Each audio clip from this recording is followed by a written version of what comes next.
예, 안녕하세요. 오늘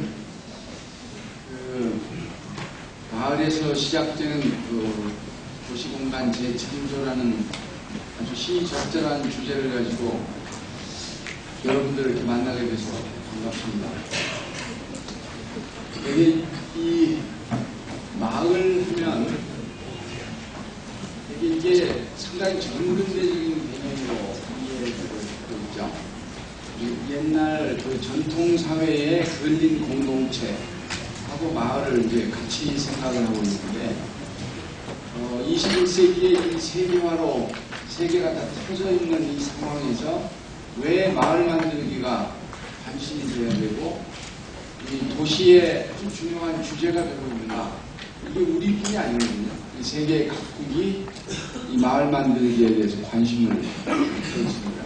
그래서 오늘은 대강 그런 이제 전반적인 상황하고 여기에 대한 접근 방법의 아주 중요한 방향에 대해서 말씀을 드리는 걸로 기조 발표를 대신하겠습니다.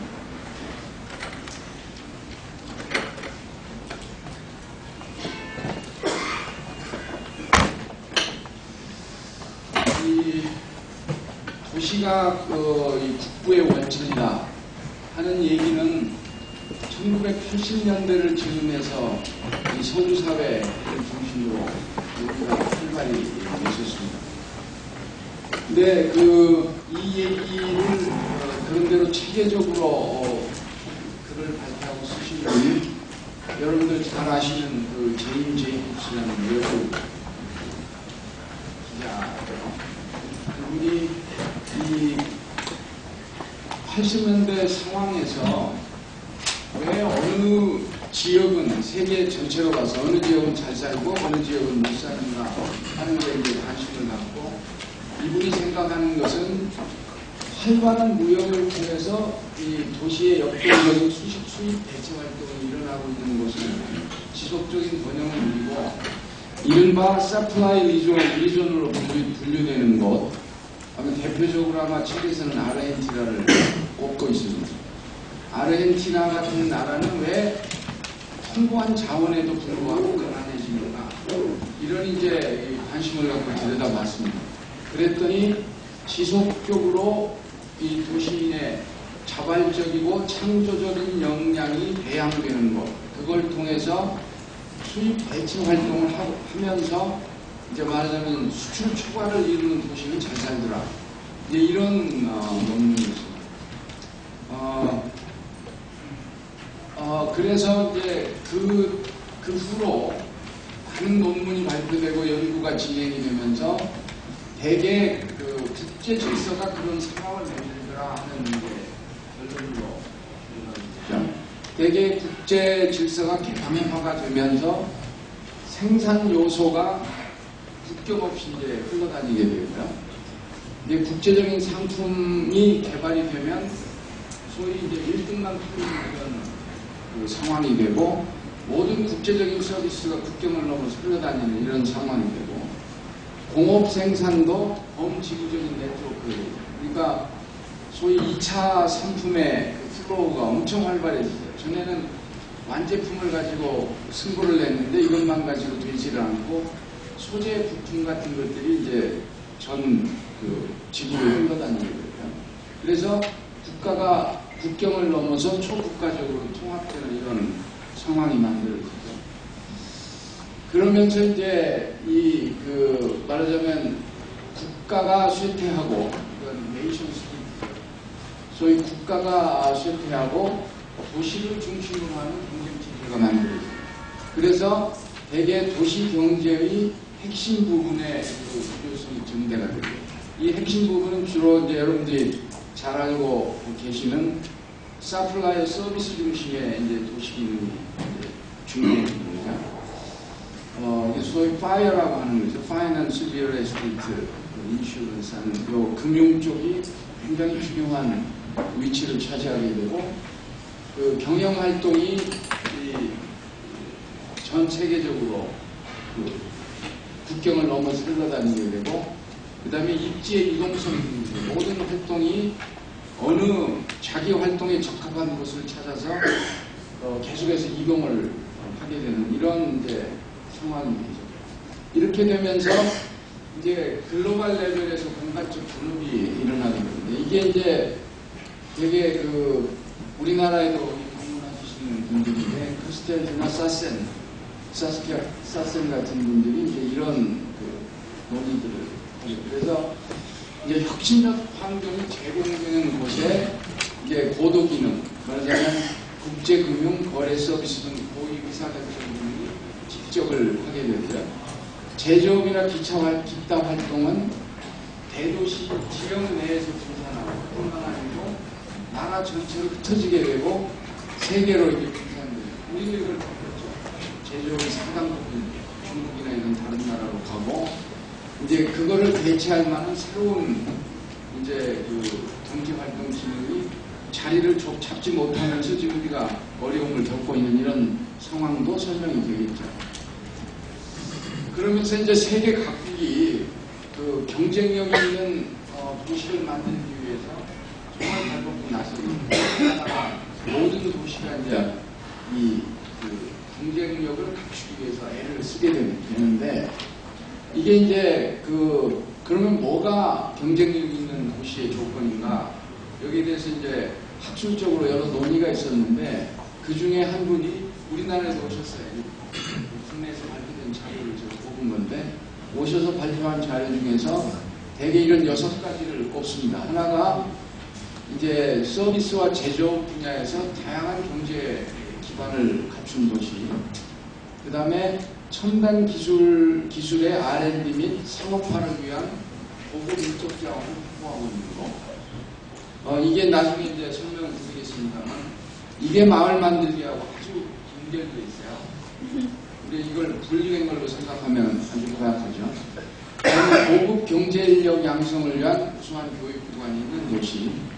그 다음에 이게 또 상당히 중요해요. 전문 인력 유치 확보에 필요한 문화적 삶의 질을 제공하는 도시. 이게 또 마을 만들기가 연결되어 있어요. 그래서 이런 이제 잘 발달된 교통 및 정보망. 그 다음에 이건 우리 도시가 웬만큼은 국제적으로도 빠지지 않는 기반을 갖추고 있는데 이제 몇 가지 부족한 것들이 있죠. 그 다음에 도시정부. 이건 서양에서는 도시정부도 합니다. 우리는 이제 도시와 중앙정부 다 포함한 얘기죠. 성공적인 개발 전략 수립과 운용을 하는 능력. 이게 이제 상당히 중요합니다. 그래서 이제 이런 말하자면 경쟁력을 갖추기 위해서 도시가 경쟁을 하게 되면 세계가 이제 이 양극화의 문제, 모든 도시가 양극화의 문제에 출혈에 빠지게 되죠. 하나가 이 도시의 도시끼리 경쟁력 있는 소수의 대도시만 살아나는 거예요. 대부분의 쇠퇴하는 다수의 도시가 다수를 구성을 듣게 되는 이런 상황에 빠지죠. 그 다음에 그래도 잘 나가는 대도시라도 정보를 독점하는 다수와 소외되는 소수. 이게 말하자면 소위 소셜 스테이터스를 이렇게 업그레이드하는 사다리가 무너지면서 이게 이제 소외되는 소수가 갇히게 되죠. 이게 그린에 갇혀요. 그렇게 되면 이게 이제 말하자면 빌링 커뮤니티의 재생. 그러니까 말하자면 우리가 하는 마을 만들기 같은 것에 아주 주요한 파괴이 되는 상황이 되죠. 이러면서 이제 세계가 마을 만들기를 아주 중요한 도시 정책의 근간으로 삼아서 움직이게 됩니다. 그렇게 해서 이제 지금 우리도 이제 이런 단계에 이미 진입해 있고 이런 문제를 겪고 있어요. 물론 이런 과정을 오래 겪은 서구의 여러 도시보다는 아직 상황은 괜찮지만 빨리 서둘지 않으면 이제 어려운 상황에 빠지게 되는 이런 아주 중요한 상황에 있죠.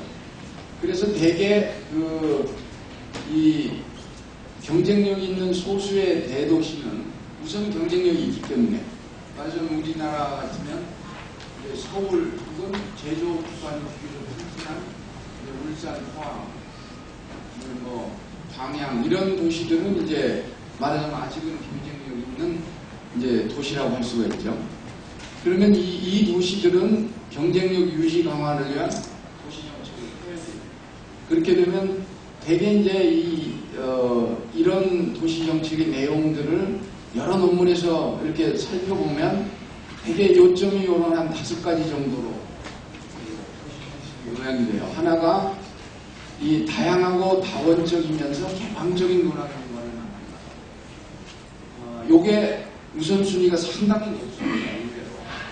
대개 이건 우리는 무슨 치장이나 화장 정도로 도시경관이 만들기로 들어가는데 실제 그렇지 않고 이게 만들어지지 않은 도시는 말하자면 경쟁력을 확보하기 위한 고급 인력을 유치할 수가 없는 상황에 빠지기 때문에 이거를 엄청 신경을 쓰죠. 이게 마을 만들기에 상당히 큰 주제가 됩니다. 그 다음에 이제 토지나 주택에 대한 균등한 접근 기회. 이건 왜 균등이 강조가 되냐면 외부에서 온 사람들도 그 내국인이나 그 도시에 사는 사람과 똑같은 기회가 제공되어야 된다는 것에서 그렇죠. 그 다음에 뭐 이런 공간과 편의시설, 그 다음에 효율적인 도시 기반 시설과 서비스, 그 다음에 이제 경제활동 공간을 공급하는 공급체계의 유연성. 이걸 보면 우리 도시들은 대강 뭐 이런 공공공간이나 편의시설, 그 다음에 도시 기반 시설과 서비스, 이런 거에서는 뭐 그런 데는 어느 도시든지 국제적으로 경쟁할 만한 수준에 와 있는데 지금 안 돼 있는 것이 이런 겁니다. 다양하고 다원적이며 개방적인 문화 경관을 만드는 데는 엄청 서투르고요. 그 다음에 경제 활동을 이 활동 공간을 공급하는 체계가 유연성이 엄청 떨어집니다. 이거는 이제 개발연대의 공간을 확대하는 쪽에만 시스템이 갖춰져 있기 때문에 필요한 공간을 필요한 곳에 값싸게 공급하는 능력에서는 엄청 떨어집니다. 이게 일종의 마을 만들기하고 상당히 연결이 되어 있습니다. 여러분들이 아마 뭐 외국에 가보시면 빌바오니 버밍햄이니 이런 도시들이 하는 걸 보면 기존 시설을 고쳐서 이런 거를 할 수 있는 아주 유연한 시스템들을 갖고 있죠. 근데 우리는 그런 걸 할 수가 없습니다. 신규 개발 말고는 이런 일을 유연하게 할 준비가 안 돼 있죠. 이게 이제 마을 만들기로부터 시작이 돼야 된다는 그런 뜻입니다. 그 다음에 이제 또 하나는 아까 말씀드린 말하자면 소외되는 소수계층. 그래서 이제 말하자면 사회적인 모빌리티, 그러니까 신분 상승을 위한 모빌리티가 양극화되면서 제약이 됩니다. 그래서 말하자면 국제적으로 경쟁력 있는 노동력은 그 노동력을 가진 분들은 상당한 이제 경제적 부를 취할 수가 있는데 그렇지 못한 분들은 말하자면 갇히게 돼요. 근데 이 갇히는 분들이 대강 이 인간적으로 한정된 틀에다가 이렇게 갇히게 되고 움직이기도 하는 상황에 빠집니다. 그래서 이런 분들 말하자면 저급 기술 노동자 계층의 경제 기반이 붕괴되면서 말하자면 시혜적 복지보다는 근린 단위의 자생적 노력에 의한 안정적인 삶의 토대를 공급하는 쪽이 더 효과적이다는 경험이 이제 축적이 되면서 마을 만들기가 요 속으로 들어오게 됩니다.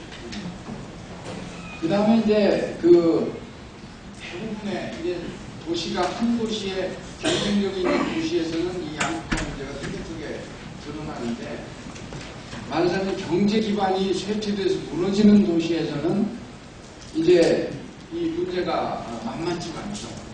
그래서 이 두 가지 문제, 그러니까 경제 기반을 재구축해야 되는 문제, 그 다음에 무너지는 커뮤니티를 재활성화하는 문제가 도시 정책의 아주 중요한 화두가 됩니다. 그래서 경제 기반 재구축을 위해서는 대개 이제 이런 정도의 일들이 일어나는데 제조업을 대체할 새로운 특화 산업을 형성하는 일. 그래서 뭐 여러분들 잘 아시는 예술, 문화, 오락, 교육, 서비스, 관광 등을 이제 하는 여러분들 잘 아는 창조도시 같은 개념들이 이런 범주에 속하는 것이죠. 한때는 금융 서비스를 유치하기 위해서 애를 썼는데 이 금융 서비스가 실속이 없다는 게 있죠. 그래서 오히려 이런 쪽에 하고 있고요. 서구 도시에서는. 우리같이 아직 제조업이 어느 정도 남아있는 상황에서는 제조업도 뭐 아주 중요한 일 중에 하나겠죠. 그 다음에 이제 첨단 기술과 창조적인 작업 분야를 창조적 작업 분야를 이제 융복합해가지고 신성장 산업을 모색하는, 말하자면 창조 산업을 만들어내는 일들, 이런 거에 이제 이 쇠퇴 도시들이 아주 눈에 띄게 보이는 거죠. 그 다음에 이제 커뮤니티 재활성화는 이게 이제 신규 수요가 없으니까 지금 말하자면 노후되는 곳에 살고 계시는 분들이 지금 같은 경우는 이제 신규 주택을 대규모로 공급하면서 소위 캐피탈 게인을 바탕으로 해서 물리적 재생이 가능했는데 이제는 이게 불가능해지는 상황이 되면서 이 물리적인 정비와 개발에 중점을 둔 기존 개발 방식으로는 아까 서경수 의원님께서 말씀하신 것처럼 이거 갖고는 지금 어떻게 해볼 수가 없으니까 이제 근린 단위의 자생적 노력에 기초를 둔 이제 새로운 방법들을 찾게 되죠. 그래서 이제 커뮤니티에 내재하는 자원의 바탕을 둔 활성화 전략, 이걸 모색하게 되죠. 그래서 이거를 이제 하는 게 대개 인적 자원이에요. 대개 인적 자원이 제일 중요합니다. 그 다음에 이제 다른 여러 가지 자원들을 결합해서 그거를 장소 중심적으로 운영을. 전에는 기능 단위로 이걸 나눠줬죠. 그러니까 도를 놔라, 뭐를 해라 그러는데 이건 이제 그 일이 벌어지는 장소에다 포괄적으로 돈을 주면서 일을 하라. 이런 식으로 이제 이 커뮤니티 재활성화 전략이 바뀌죠. 그러니까 이런 식으로 이제 이 도시 정책들을 이제 대처를 해나가고 있습니다. 그래서 이걸 요약하면 아까 말씀드린 것처럼 이 다양하고 다원적이고 개방적인 이런 생활 공간을 만들어서 말하자면 경쟁력 있는 인적 자원을 커뮤니티 내에 남게 하는 노력, 이게 이제 마을 만들기 정책 과제거든요. 그 다음에 양극화 해소를 위한 전속기술적 복지 정책으로 생각합니다. 이건 아주 소외계층, 갇혀있는 소외계층을 위한 이제 마을 만들기 정책이 들어갑니다. 그 다음에 쇠퇴하는 근린 공동체를 지속 가능한 커뮤니티로 재창조합니다. 이런 일들은 우리 사회에서도 제법 자생적으로 일어나고 있는 것들입니다. 그래서 무슨 성미산 마을 공동체 같은 것이 이제 사회적 교육을 만들어서 이 커뮤니티를 재창조하려는 작품들이고요.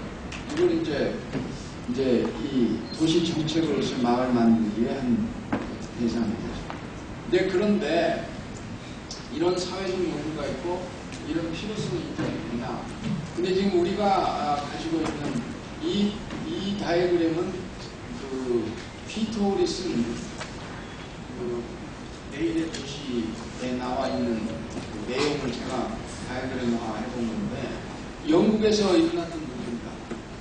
지금 이제 도시 재생과 같은 새로운 틀에서 움직이는 정책, 이 요구가 정책적 요구가 생기고 있는데, 우리가 그동안에 가지고 있던 도시계획 제도, 전략 제도는 이게 미치지는 못했죠. 이건 이제 반실패된 기능이 반으로 줄어든 도시계획 제도를 그냥 가지고 새로운 정책적 요구를 대응하려고 하니까 이게 대응이 잘 안 됩니다. 계속 현장에서 해보는 거예요. 그러면 이제 새로운 시스템을 여기다 넣어줘야 되는데, 이게 이제 말하자면 이제 겨우 걸음마를 한 재생 같은 제도가 새로 들어왔는데, 이것도 지금 아마 진행되는데 상당히 어려움을 겪을 걸로 보고 있습니다. 우리 예산 제도, 그다음에 도시계획을 결정하고 진행되는 여러 가지 제도가 이것과 잘 정합하지 못해서 삐걱거리면서 생기는 문제들이 이제 발생하는 것 같습니다. 이걸 이제 툭 쳐서 이 생각들은 어떤 거냐면 성장 시대의 필요 공간을 행복하는 거예요. 그래서 마스터 플랜 세워서 계획이 주도를 합니다. 그럼 뭐 수요가 필요하니까 계획이 딱 정해지면 따라서 움직이면 되는데 이건 이렇게 해갖고는 뭐 방법이 없어요. 현장에서 경쟁적인 혁신적인 방법으로 창조적으로 문제를 해결하게 해줘야 되는데 계획을 만들어서 따라서 해라. 그럼 이게 시작을 못하고 무너져버려요. 이게 영국도 재생 초기에 이렇게 하는 거죠. 그러면서 이제 그 시스템들이 바뀌는데 그 다음에 이제 이게 개발 수요가 많으니까 과도한 개발을 억제하는 토지용 규제가 상당히 말하자면 설득력을 얻고 있었죠. 이제는 그런 거 안 되죠. 이 규제를 갖고는 안 되고 오히려 부추겨줘야 되는 이런 상황이거든요. 근데 이거는 그 전체적으로 목표 지향적이고 전국적으로 획일적으로 운영하는 계획 시스템을 갖고 있었는데 이거는 가정 중심적으로 장소 중심적으로 유연하게 운영해야 되는 이 새로운 시스템을 이게 이제 막 법제가 되면서 이게 막 출발을 하고 있는데 지금 기존 법제하고의 이제 충돌 문제가 상당 부분 걱정이 되는 상황입니다. 그러면 이제 그 서구에서 이제 이런 계획제도들이 나타나는 걸 보면 이게 이제 이 피토 이걸 이제 무정부주의적 경험을 그랬는데 이제 한 과거 100년 동안에 이런 도시계획 시스템이 바뀌고 하는 것들을 보면 계속 초기에 이제 이상주의자들의 제한. 그래서 이 사람들은 자본주의나 반려사회가 아닌 대안적인 사회나 소규모 자치사회에서 노동하고 생활하는 사람들이 자발적으로 문제를 만들어가는 이런 이제 이상 제한을 하죠. 이게 국가 관료 기관을 통해서 이제 법제화되고 제도화되고 작동을 했었죠. 지금 우리가 이제 딱 이런 시기에 와 있어요. 그래서 요거는 이제 이런 운동을 주도했던 터너라는 분이 1963년에 지금 남미 쪽에서 일을 하면서 말씀하신 내용인데 그 계획은 그저 기본 골격에 관한 것만 해라. 그리고 정부는 직접 사업을 하거나 건설하는 역할을 생각을 하고 아래서부터 올라오는 일을 조금 조정하는 역할에 머물러서 이게 이제 마을 만들기는 이렇게 출발을 하지 않으면 이게 이제 잘 작동하지 않을 거라고 저는 믿습니다. 그래서 이거를 이제 결론으로 대신하고 제 기조 발표를 마치겠습니다. 감사합니다.